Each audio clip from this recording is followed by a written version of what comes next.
Welcome to our series Plant Power. My name is Larissa. I'm a professional ecologist with a specialism in botany and over a decade of experience surveying wildlife and habitats across the UK. In this video, we'll be exploring some of the wonderful herbs and plants available for your horse in these coming autumn months. Herbs have been a prominent part of horses' well-being for many years and have a multitude of uses, ranging from more medicinal functions to calming and performance aids. We aim to explore some of the key benefits of using plants in equine feed and shed some light on what can be a confusing subject. In this series, we will introduce you to different plants, their uses for your horse and where they can be found, both in the wild and on the shelves in stores.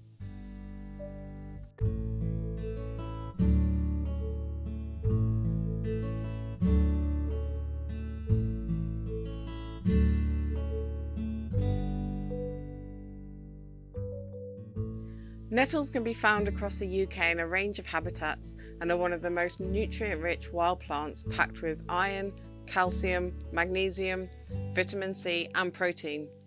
In fact, about 30% of its dry mass is protein, giving it a significantly higher amino acid content than most green plants. This is why it's generally used as a nutritional support. Nettle can support over 40 different species of insects, including being the larval food plant for the comma, red admiral, peacock and tortoiseshell butterflies. Nettles particularly like nutrient-rich soils such as woodland edges, fens and hedges, and they often act as an indicator to past or current soil enrichment. Nettle can be found to be proactive against parasites and infections.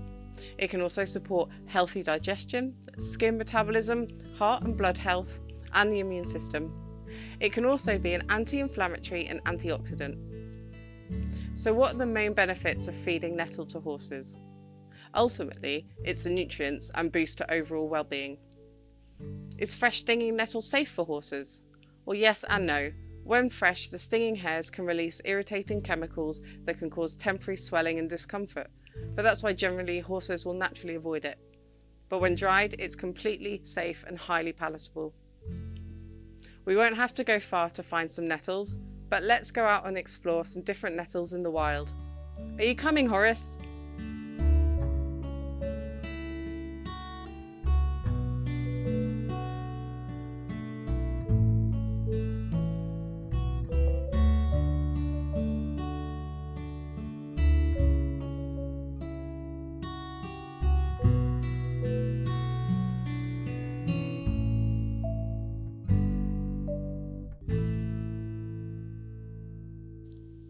Nettles can be locally abundant and in some habitats they can become the dominant species. Nettles are a coarse, hairy herb with yellow creeping rhizomes, and the pointed, oval, elongated leaves have coarsely toothed edges and are in opposite pairs. The leaves and stem are covered in many stinging hairs, which makes them unsuitable for fresh grazing in horses. As mentioned before, these can cause pain and irritation to the horse's mouth, and in some really rare cases, horses can develop allergic reactions. Nettle plants are dioecious, which means the plants are either male or female. Female plants have long drooping catkin-like inflorescences in late summer and autumn. In wet habitats, you may come across the subspecies fen nettle.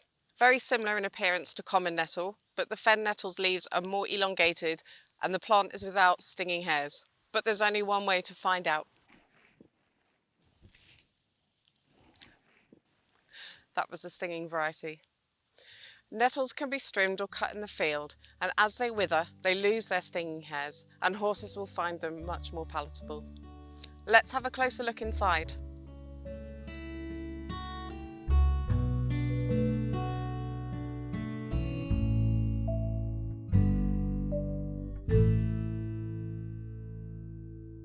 Here we have nettle in two forms, cut leaves and powdered leaves.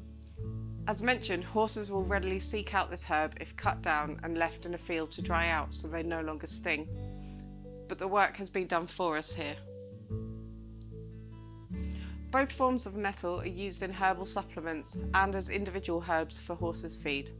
They can be mixed into mash, mueslis and chaffs at around 20 to 30 grams per day for cut leaves and at the lower rate of 15 to 30 grams per day for nettle powder. It's always best to introduce herbs slowly to a horse's diet and to consult a veterinarian or equine herbalist before adding anything new, especially if your horse has had any underlying health conditions or is pregnant. I hope you've enjoyed this episode of Plant Power. If you have any questions regarding any of the herbs discussed in this series, or any queries on equine nutrition, you can contact Thunderbrook Equestrian by simply emailing advice@thunderbrook.co.uk. Many of the herbs in this series can also be found online at thunderbrook.co.uk.